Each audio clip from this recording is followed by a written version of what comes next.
Good morning. Good morning. I'm thrilled to death to see so many of you here, masks and everything. I don't think it's on.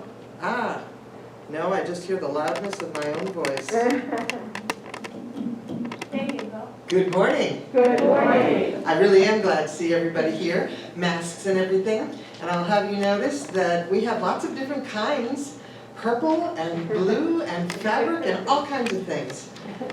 If you happen to be standing here to lead the service at any point in time, which today is a real possibility, you get to take your mask off and breathe freely. So, this morning, I'm welcoming you, as always, to the Unitarian Universalist Westside Congregation.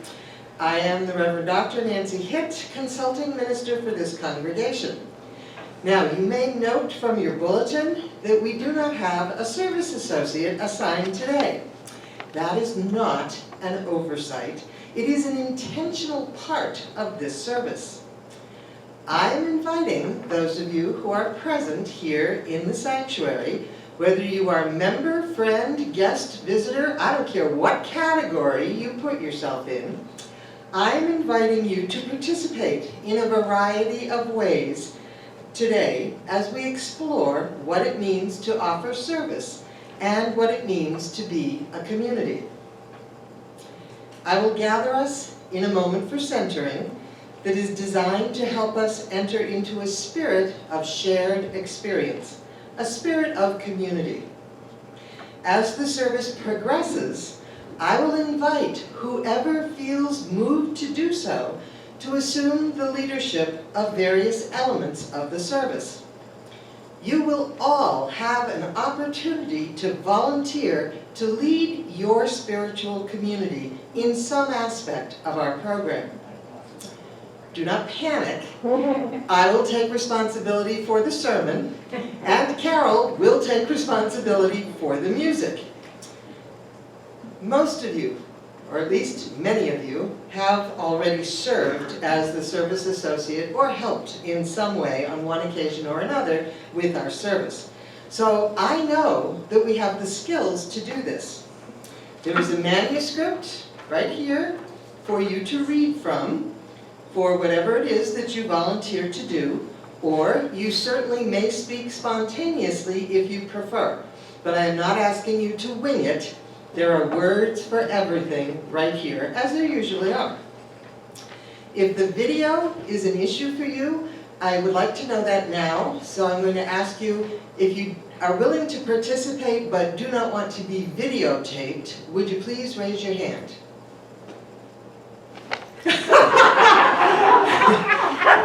Thank you, Adia. You did a good job raising your hand, except we all know that she doesn't really mean that.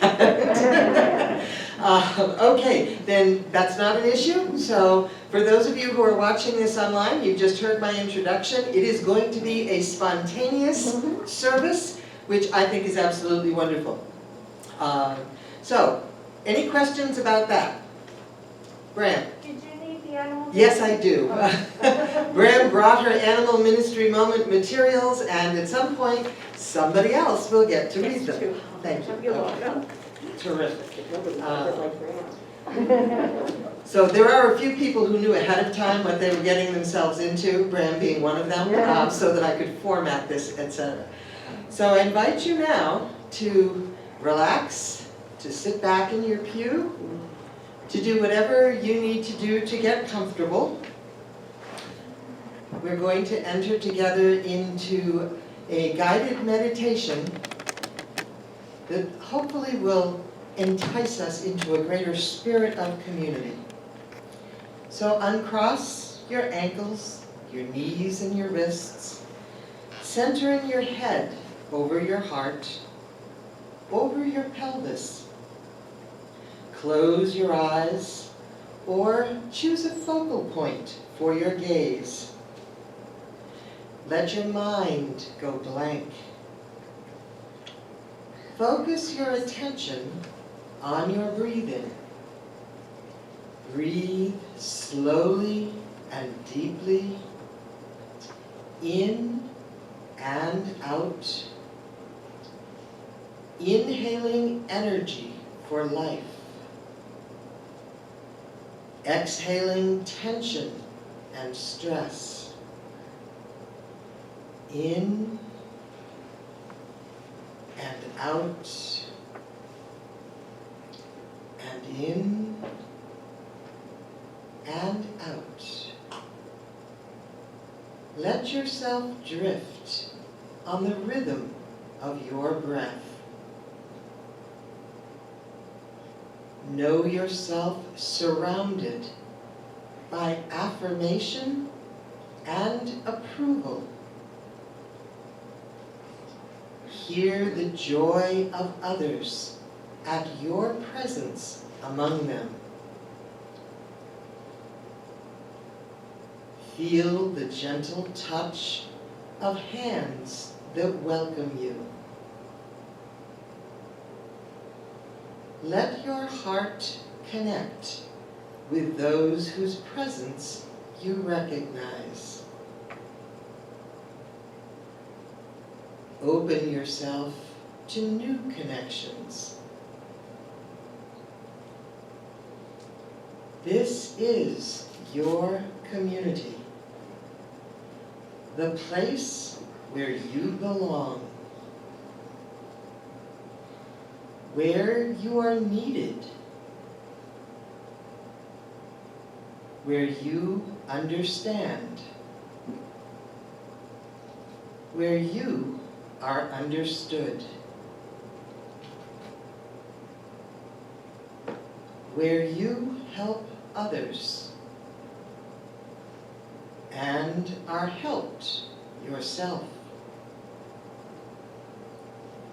Let your awareness of belonging and being in this place, among these people, expand.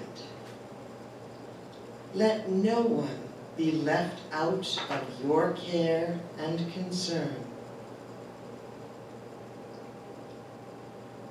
Rejoice in the loving energy that surrounds you. Slowly begin to absorb the light and the energy, the approval and affirmation, drawing it into your deepest self.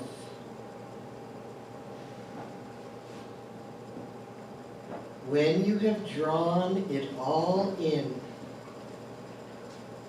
return your awareness to your breathing. Breathing in the energy of life, breathing out into peace and belonging.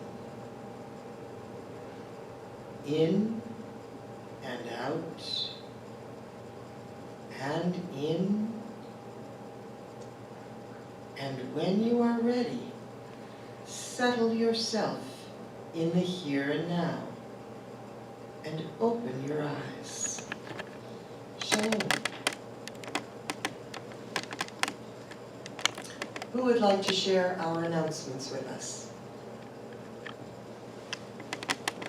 And somebody has to go first. Bram, come right up.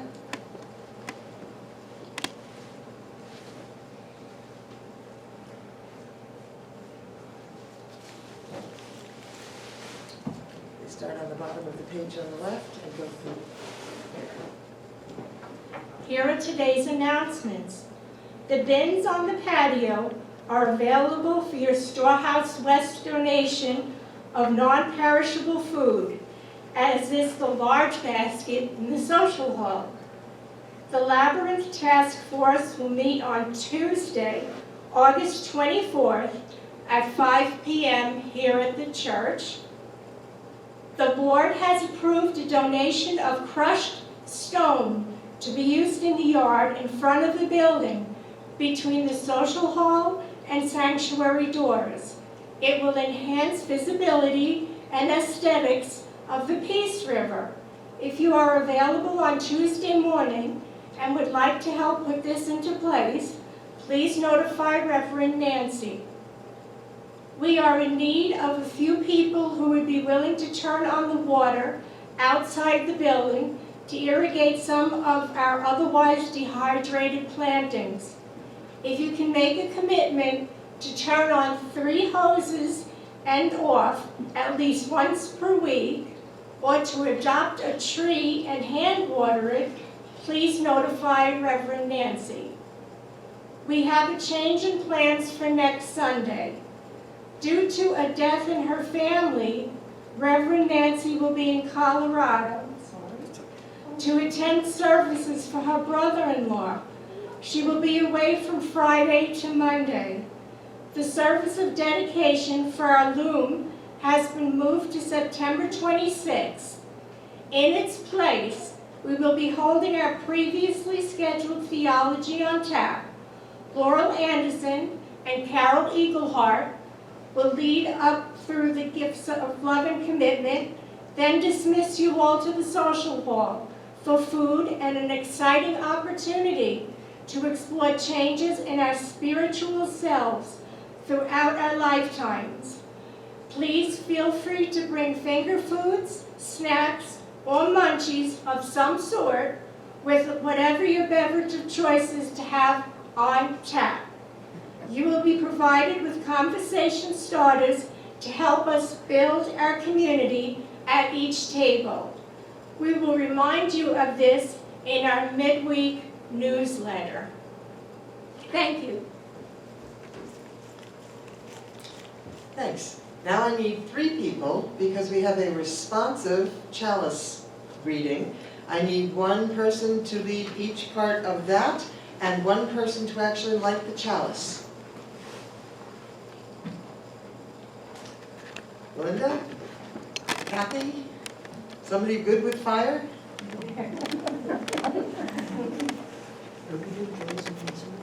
We will. Did I not put those in here? I think they're just in different order.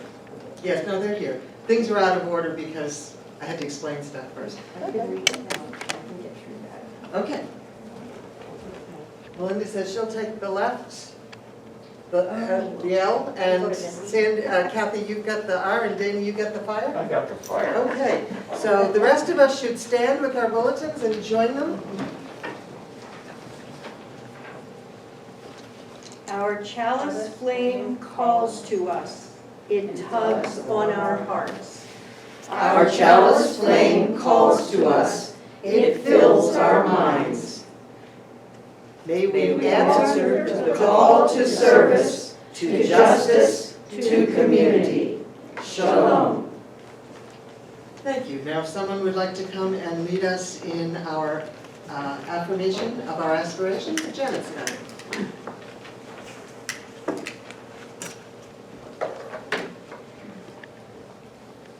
Life is a gift. We gather in community to celebrate the glories and the mysteries of this great gift. In the light of truth and in the warmth of love, we gather to seek, to sustain, and to share. Love is the doctrine of this congregation. The quest for truth is our sacrament, and service is our prayer. To dwell together in peace, to seek knowledge in freedom, to serve others in community, to the end that all souls grow into harmony with creation. Thus do we covenant with one another. Shalom. If you would pick up your hymnal, Carol will lead us in singing hymn number 389.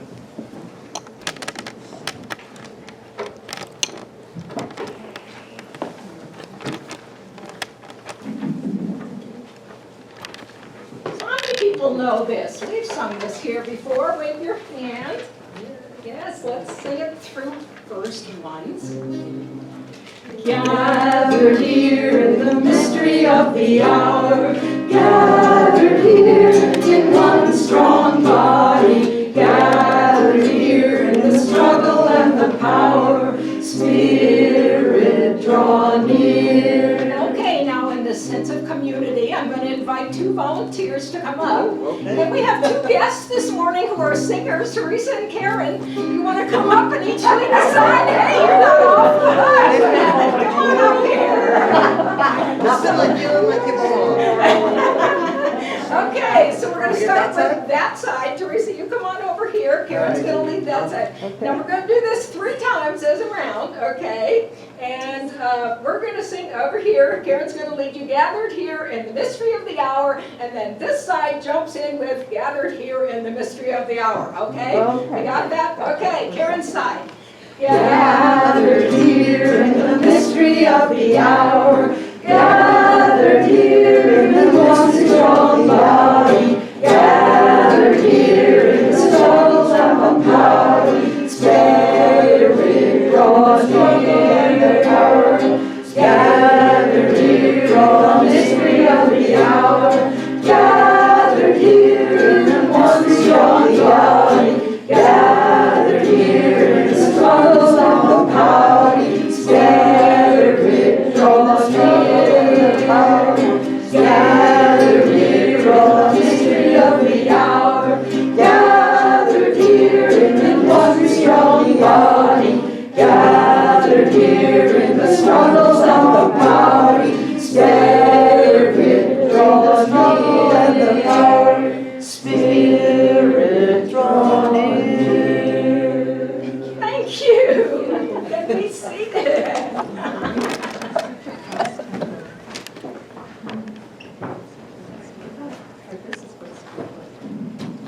It appears that I did leave the joys and concerns out of our revised order of service, but I don't want to do that.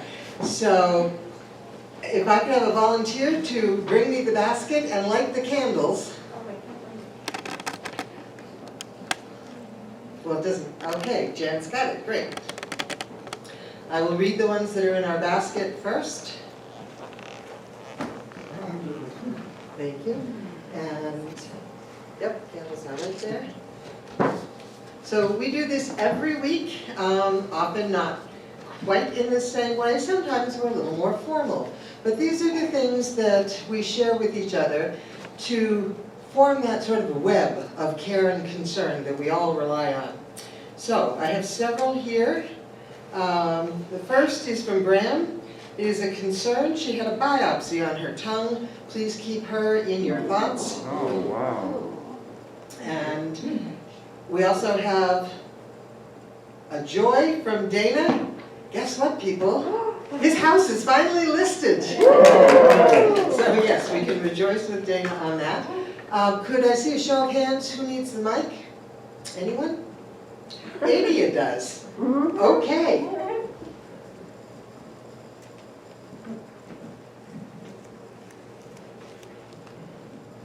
you go.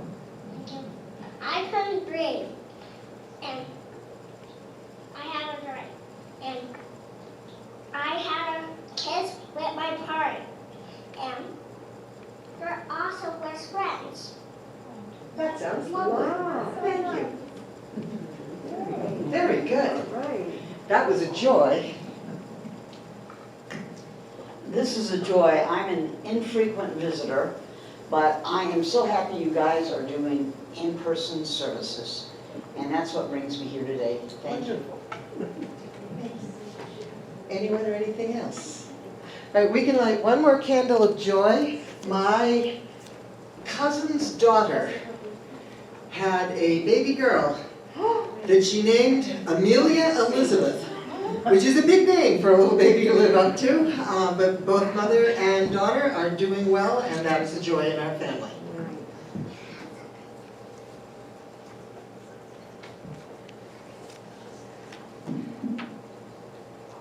Now, Jan, since you're there, I'm going to ask you if you could take one of the long matches that is right there. See that long wooden handle? And light our red candle for us, which is right there in front. Oh, what's wrong with this? We light this red candle every week. It is part of reminding ourselves to be aware of all of the victims of racial injustice in our world. Thank you. Now, the next task is a fun one. Who would like to read our Animal Ministry Moment stories this morning? Judy, come on up.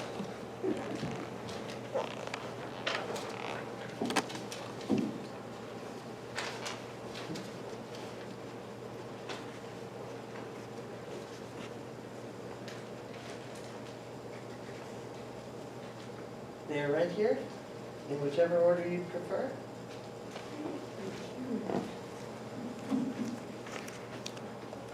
You can't judge a dog by his coat. Snack judgments lead to long-term difficulties. An open mind broadens your perspective. Markings, colorings, noses, and tails are shared by everyone, from beagles to bunnies. Be open to discovering the individual. Lapdog. A lapdog is any dog who wants to be really close. So stop your muffled screams and your cracking pelvis and just celebrate the fact that this mastiff loves you so.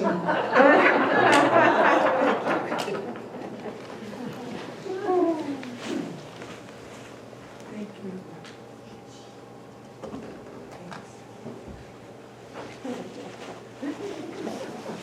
Thank you, Judy. And a mastiff would be a lapful.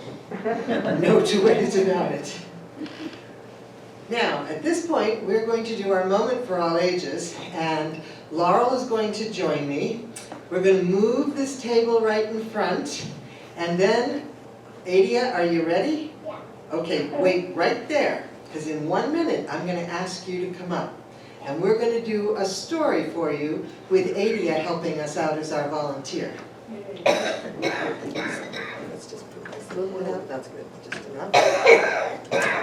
Your puppet, and I get mine. Okay, Adia, come on down. I've always wanted to be one of those hostesses, you know? Okay, now we have a whole lot of puppets here. Have you ever played with puppets before? Okay, which one would you like to be? The bunny, okay. Oh, good, a fellow bunny. Yes, Hey, so guy. now we have 2 bunnies. So you stand right here, or right there by Miss Laura. That's great. Now this is the little red hen. See my little red hen puppet? She is very busy. Do you know what she likes to do? She likes to plant a garden. In fact, look at this. My little red hen has seeds. What's on the cover of those? Can you see? Flowers. Flowers, right, absolutely. So the little red hen is going to plant some flowers. Would your bunny like to help her plant them?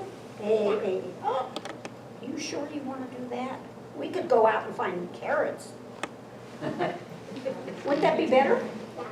We have the most obliging, almost 3-year-old anywhere. She's going to do anything we suggest. So which is better, to help me plant these seeds or to go play with Jack? Yeah. Maybe we ought I to think have she's that over with role. Jack. All right, well, you know what? I I'll plant these myself. You know, I've got a special spot down here, and I'm just going to plant them. There we go. All There's right, the well, rock. we can have fun while she's doing that. We can hop around. Well, you do look like you're having fun. But you know, my seeds, they need to be taken care of if I'm going to get flowers, right? Yeah. Yeah. All right, well, you know what they need? What is this? You know what that? Water, right. Can you help me water them, or are you going to play with Jack? I'm gonna play with You're going to play with Jack.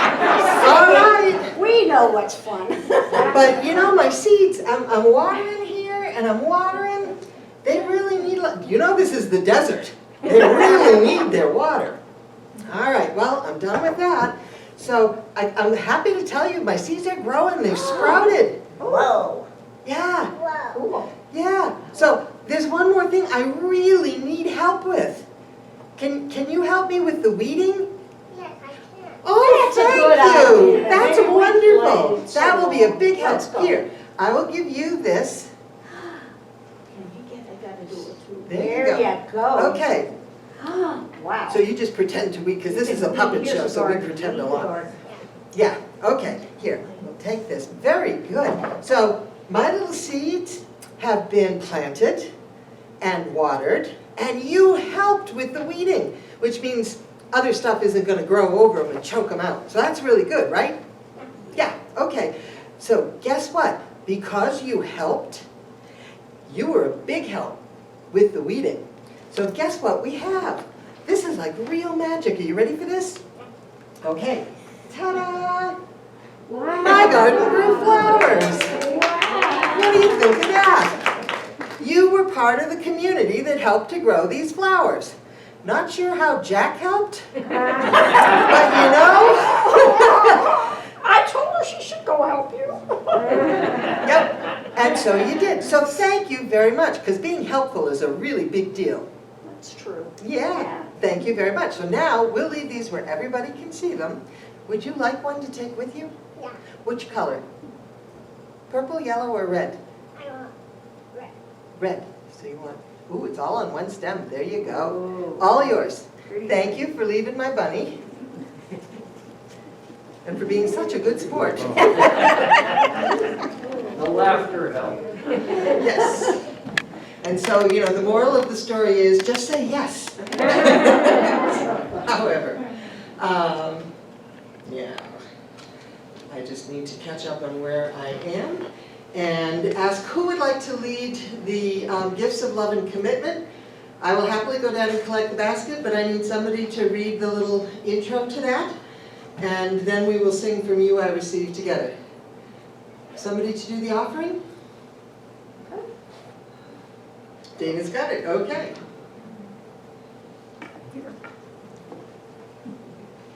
Oh, thank you. Thanks. And your paragraph is right there. Yeah, really.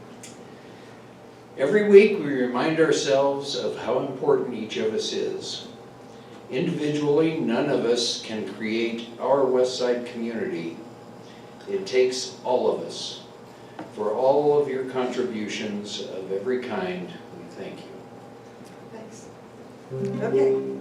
From you I receive, to you I give, together we share, and from this we live. Now, if I'm recalling correctly, I need a couple of people to lead us in a reading. Indeed, that is exactly what I need. 2 volunteers. We have a responsive reading, which you're all going to want to look up in your hymnal at number 443. It's titled, We Arrive Out of Many Singular Rooms. Could I have one person for each side to lead us in the reading?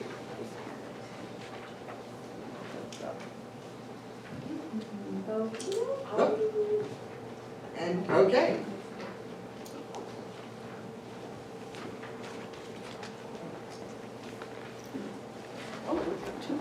Yes.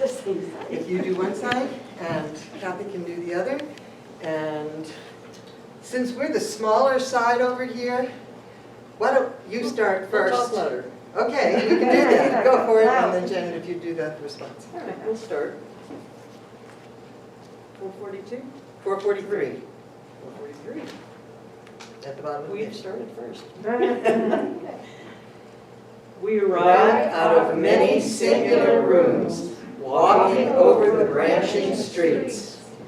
We come to be assured that brothers and sisters surround us to restore their images on our eyes. We enlarge our voices in common speaking and singing. We try again that solitude found in the midst of those who with us seek their hidden reckonings. Our eyes reclaim the remembered faces. Their voices stir the surrounding air. The warmth of their hands assures us, and the gladness of our spoken names.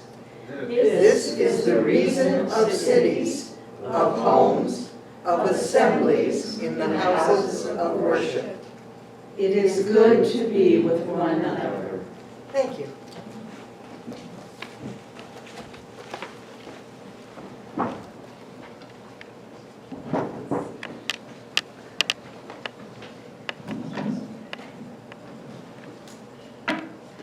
So, what's this like?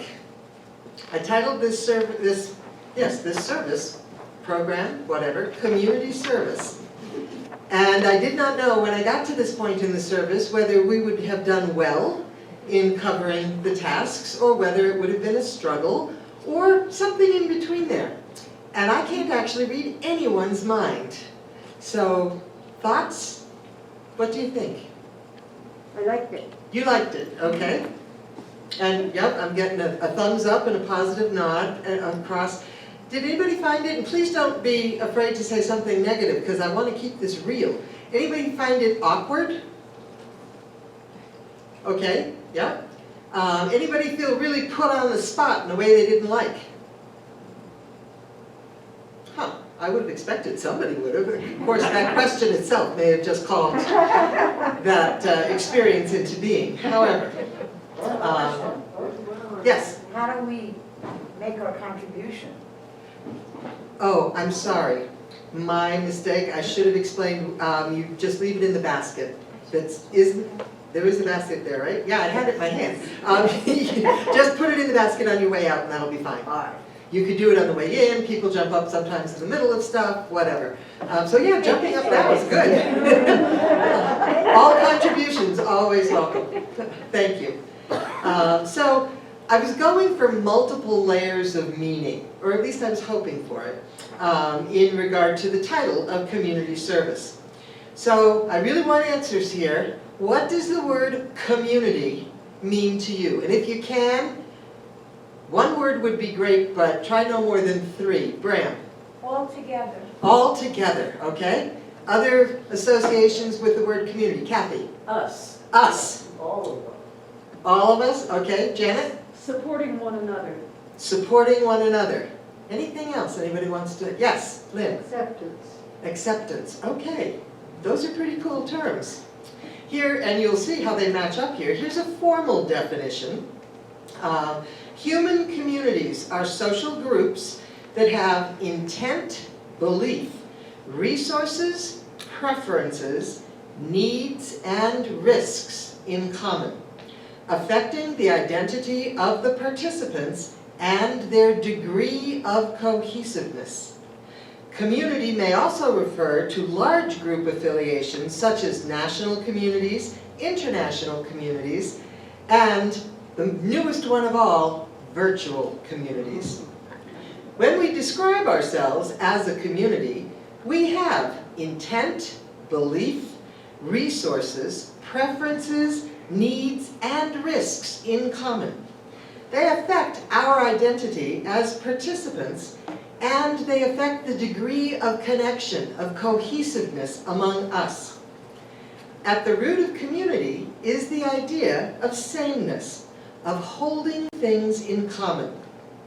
Now obviously from these definitions, what is held in common could vary tremendously.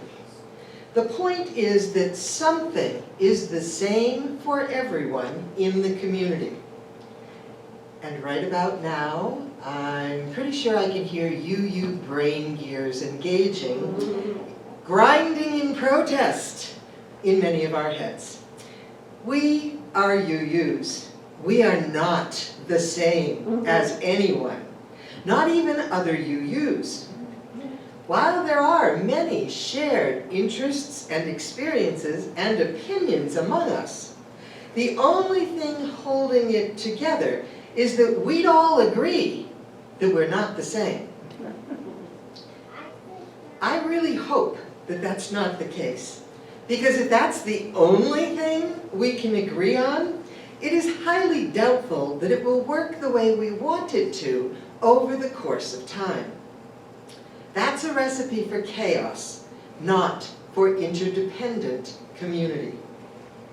So let's think about how we recognize community when we encounter it.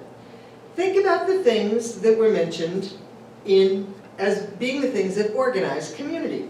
Intent, belief, resources, preferences, needs, and risks. These things have an effect on our identity as participants and on how we fit together. The fact is that there are many factors that can be responsible for creating a community. But not all factors create the same kind of community. Now, if you think about it, this awareness is built into our culture. Think, for example, of the expression, "There's no honor among thieves." You may belong to a gang of thieves, but that sense of cohesiveness among thieves is reputed to be pretty shaky. Criminals turn on each other to their own advantage all the time. In fact, law enforcement depends on it. They've got whole strategies mapped out to engineer it. Get one member of a crime team to cave and betray the others, and they tend to fall like dominoes. Why? Because no one feels any particular loyalty to the others. It's everyone for themselves. What they hold in common, their skill at theft, is not enough to give them cohesion and identity as a group that belongs together. Now, I think it's fair to say that most people who join UUWC do so for a variety of similar reasons that have to do with values, beliefs, and identity.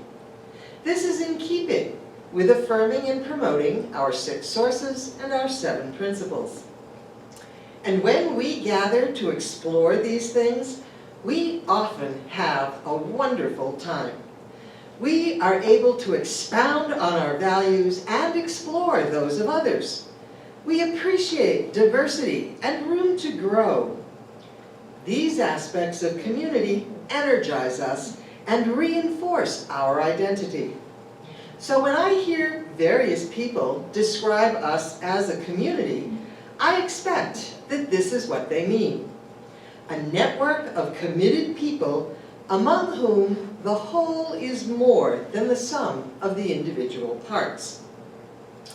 And if this is all there was to community, if that's all it took, we could just pat ourselves or each other on the back and go home. And for some communities, this would be enough. For example, if we were a virtual community devoted to exploring each other's philosophical perspectives, that would work. Or if we were a community devoted to art appreciation, that level of engagement could also work. But we are neither of those things, nor are we any other kind of community that exists merely for the exchange of ideas, as much as we genuinely appreciate that. We are committed not to just thinking, but also to acting. UUs insist that what organizes us as a community is social justice. I cannot tell you how many of you have told me how often, repeatedly, sometimes on the same day, that what draws UUs together as a denomination is social justice. Now, social justice is not something that one just debates. It's something that one does. The debating and the doing go hand in hand, creating an active community that is identified by shared ideals and shared behavior. What's interesting, at least to me, is that social justice, while it helps organize us, is also something that we engage in to organize the world around us into much healthier community. What we do here among ourselves, we extend out into the larger community and the world, and all of it benefits from that process. We want to change the world to fit our ideals. If there were no more issues of social justice to work for, what would organize us? Sadly, I don't think any of us needs to worry about that in our current lifetime. But still, is there anything more or other that helps us create our community? And I have to tell you, I really hope so. Because otherwise, We are dependent upon our adversaries and those who are doing evil and heinous things for our existence. There has to be more to it than that. Now, I'd like to think that the good we do among ourselves matters.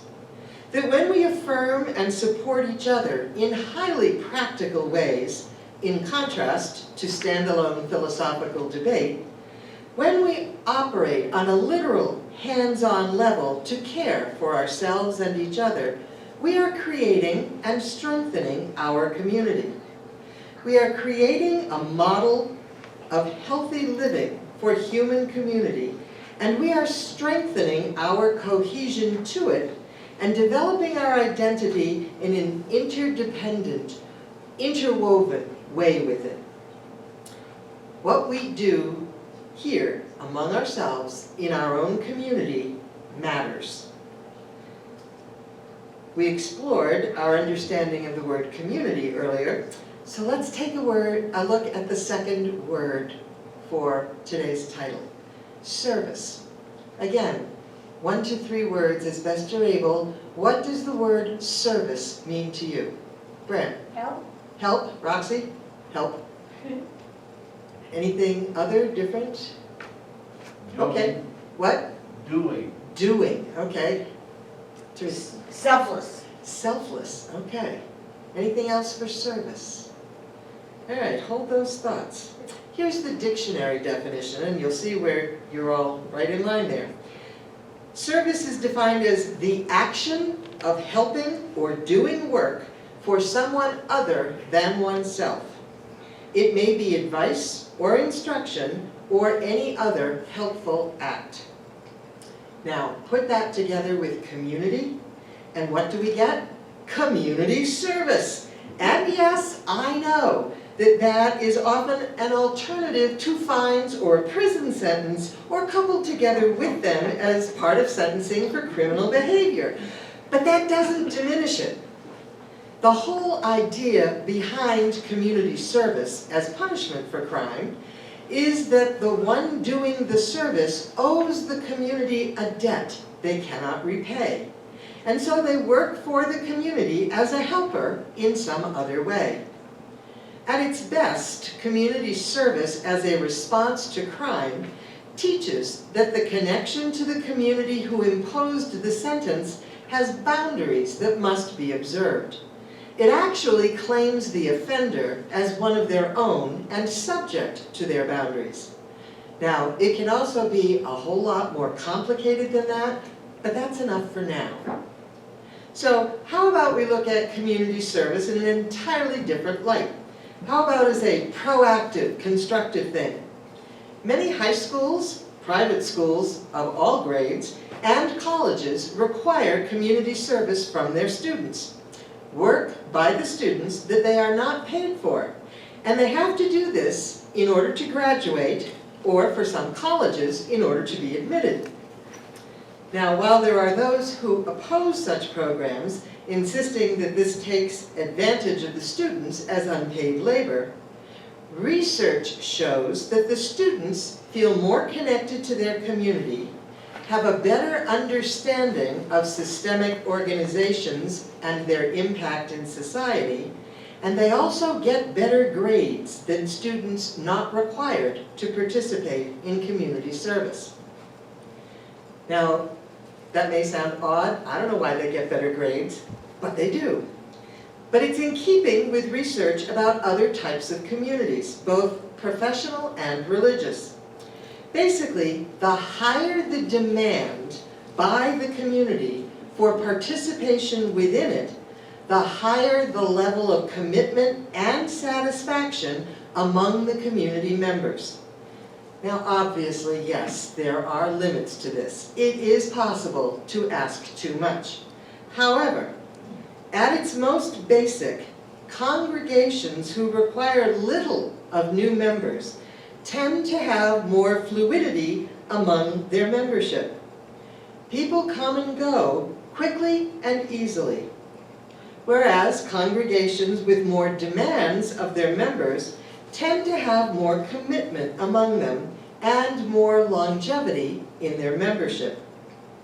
Researchers conclude that feeling like you matter, that your presence and your participation are needed by your community, is vital to a cohesive community. We all need to be needed. Now, some groups do this by formulating a series of rules and expectations for members. And while that clarity that is achieved by that can be helpful, it is not a strategy likely to work very well for a UU congregation in which individual freedom is often our highest shared value. So how can we do this? Do we even need to do this? Isn't social justice good enough to bind us together and create a healthy community? But here's the thing. Social justice and community service are not the same. Think of them as being cousins, part of the same family, lots of overlap and shared characteristics and qualities, but they're not identical twins. UUs are really good at social justice. What about community service? Sometimes those two things meet where they overlap, like when one of our social justice projects requires us to work together on a variety of tasks to make something happen. We stop engaging with ideas exclusively and we get down to nuts and bolts. The thing is, a lot of service is just not as exciting or ideological as justice. Service is often hands-on, just doing what needs to be done because it needs to be done. Service is a lot less glamorous than justice. Remember Superman? You know, flying through the sky, caped crusader for truth, justice, and the American way. I don't think it would have sounded the same if he was crusading for truth, service, and the American way. Yeah, it does make me laugh too. It just doesn't have the same ring to it. In fact, I think there's something about service that is somewhat of a stumbling block for us. Service puts someone else's needs before our own. Justice talks about a level playing field for all, but service gives up that level playing field for the opportunity to tilt it in favor of the other person. Service just doesn't have the same cachet as justice. Service-oriented jobs are apt to be low-paying, sometimes referred to as unskilled labor, and have a lower social status than other jobs. Whereas justice feels empowering. Service, not so much. Service is geared to benefit the one served, except that the research says no. Community service benefits everyone, including the unpaid volunteer. So let's bring this home to ourselves, to Westside. Our community flourishes with ideals of justice. I have seen some of you people here let loose with all kinds of passion about issues of social justice. We really care deeply about that. Oddly, the word service never comes into play. When we need to ask for volunteers to water plants, weed the landscape, to make coffee, to clean up after coffee, to join the cleaning committee, to set up tables or take tables down, to clean the sheds, to clean the meditation room, to groom the parking lot, to do almost anything that is a hands-on, otherwise menial sort of service job, we have trouble. We get very little response. A few people offer to do a few things. A few other people gripe that the same people always end up doing these tasks. And a few people express their sincere desire to help, but genuinely can't for a variety of reasons. But mostly, it just doesn't seem to work for us as a community. We are all about our ideals and far less about the practical necessities of service that will keep our community running smoothly. It seems to boil down to this: nobody comes to church to do chores. If I want to do that, I could just stay home. And while I'm sure that there's a lot of truth in that statement, remember the research. People who are actively involved in service in their community are more committed to their community, and they have a stronger, healthier sense of belonging. Making big things happen means we have to make the little things happen first. Now, I know this is deeper as an issue than any single sermon can address. We are barely back from the pandemic, and we're really trying to restart and thrive into the future. Some of that's exciting in big, bold social justice ways, and some of it is routine and ordinary and boring, even though everything else really depends on it. This is not a binary process. It is not an either-or choice. This is, however, an all-or-nothing situation. Because if we don't do it all, the glorious and the mundane, the inspiring and the inconvenient, which service often is, social justice and community service, we won't be able to do any of it at all. To thrive as a community means learning to embrace service as the path to that community. We can do this if we want to, because ultimately, service is survival. Shalom. And unbelievably, we're not late. So we actually have time. I'm so excited. Judy, hold on one sec. I'm going to pick up the mic so people can hear you. And we do have time for a few comments and some feedback, etc.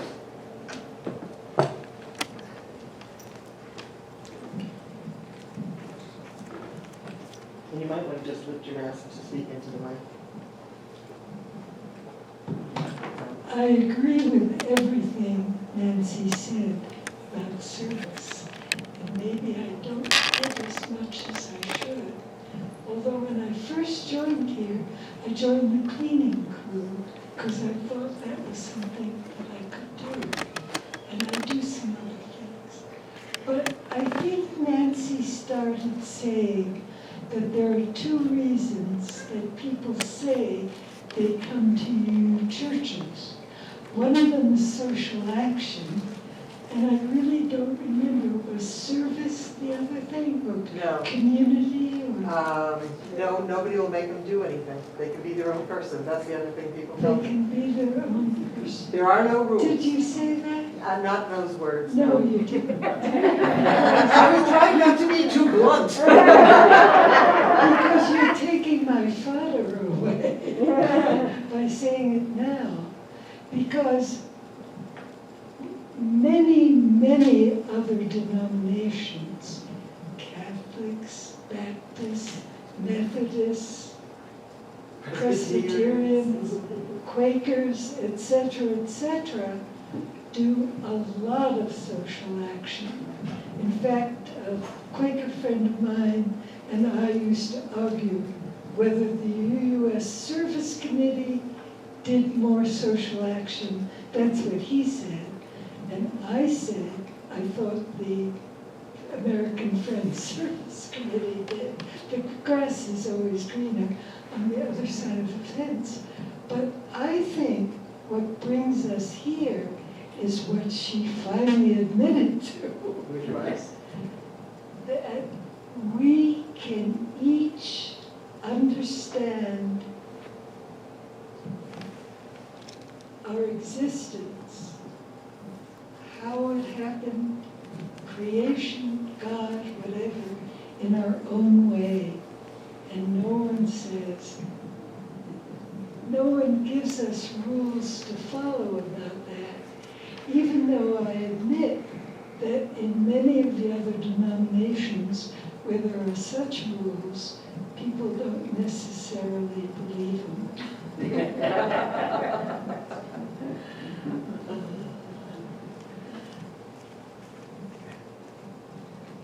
I just wanted to express gratitude for some of the service that I've been seeing. Did you all notice all the weeding that's been done during this past week out front? That was actually done by one of our newest members in the community, Dee. Did you notice how clean the bathrooms are? I think that's Melinda doing that. Actually, this week it was Liz. Oh, it was Lynn. Yes, it was. Okay. And Donna and her husband Gary, Gary came and spent hours this week reconnecting all the hoses to bypass the valves that weren't working to water our trees. And so I'm grateful for the service that we've had. All right, Tanya, you'll have to be the last one, and it's got to be short. Trying to honor time. Yeah, a few years ago, there was a book called Bowling Alone. It was about how a breakdown community with people who used to go to bowling leagues. And then we come up to a new study which says that people who were alienated from their community were more prone to join the ranks of the former president's followers. And it's just, again, it's lack of community that we suffer from in this country. And yes, I don't remember exactly what I said, Judy, other than that, yes, one of the strongest things that unites us here is the ability to be an individual, but it's not enough, is my primary point. That it's great for us to have that freedom, to affirm it in each other, to engage in all kinds of social justice. It needs to happen. But unless or until we have an equal passion for service among ourselves, so that the building doesn't fall apart, the yard does not fall apart, et cetera, and we currently in this congregation are kind of reaping the results of what I'd like to call benign neglect, I guess. Because as a congregation, we haven't seen those things as being as important, as worth doing. So it's wonderfully exciting, you know, when people do stuff. On the other hand, there's a funny part of me that's saying it shouldn't be that exciting. We should be able to rest assured that the stuff that needs to happen will happen because we'll do it. Even though it's nowhere near as exciting as being able to pursue your own spiritual path. You know, so I think at this point I want to ask, Carol's going to come and we're going to do the hymn at 3:18, We Would Be One, and start thinking about if you'd like to help extinguish our chalice, because I will need volunteers for that. So number 318. Stand as you're able.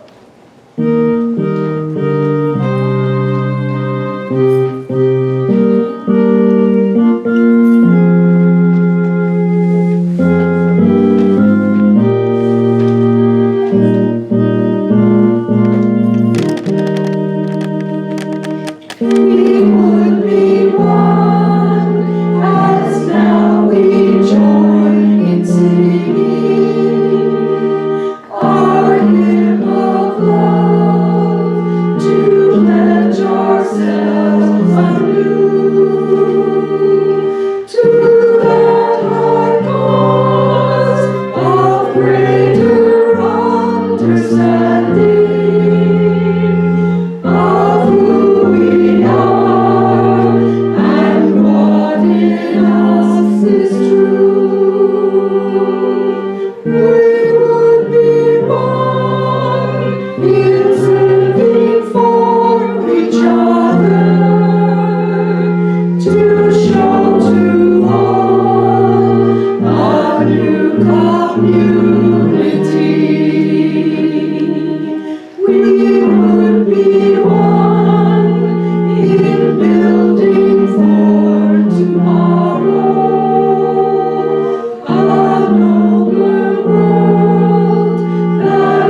who would like to help with our chalice extinguishing?